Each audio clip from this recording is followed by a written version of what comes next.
میرے حضور کا ارشاد ہے، جب بندہ مومن سحری کے لیے بیدار ہوتا ہے، ایک فرشتہ اس سے کہتا ہے اٹھ، اللہ تجھ پر رحم کرے۔ وہ اٹھ کر کھڑا ہو جاتا ہے تو اس کا بستر اس کے لیے دعا کرتا ہے۔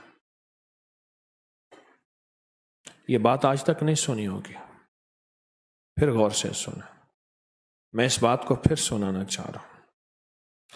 میں جب بندہ مومن سحری کے لیے بیدار ہوتا ہے، سحری کے لیے، تو ایک فرشتہ اس سے کہتا ہے اٹھ، اللہ تجھ پر رحم کرے۔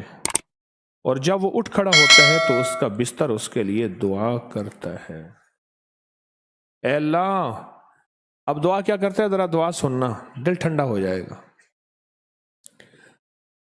اے اللہ، اس کو جنت کے مبارک بستر عطا فرما۔ آپ بستر چھوڑتے ہیں سحری کے لیے۔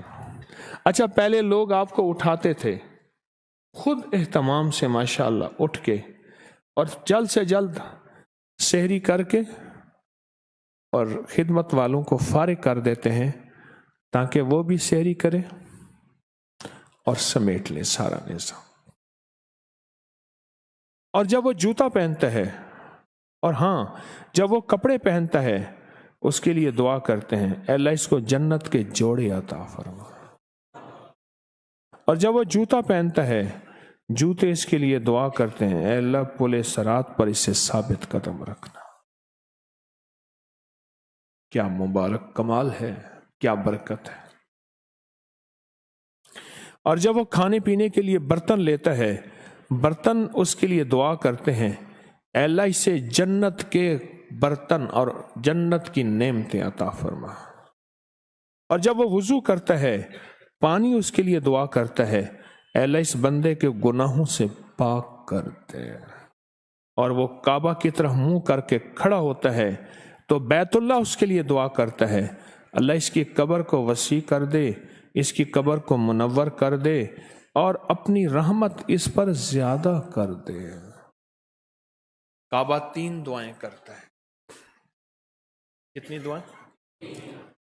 کعبہ 3 دعائیں کرتا ہے۔ پہلی دعا یہ کرتا ہے کہ اللہ اس کی قبر کو وسیع کر دے، اور دوسری دعا کرتا ہے اس کی قبر کو منور کر دے، اور تیسری دعا کرتا ہے اپنی رحمت اس پر اور زیادہ کر دے۔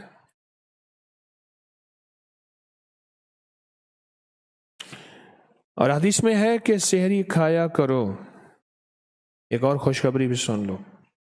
حدیث میں ہے کہ سحری کھایا کرو، سحری کے کھانے کے ہر لقمے کے بدلے 60 سال کی عبادت کا ثواب ملتا ہے۔ اس ویڈیو کو لائک اور شیئر کریں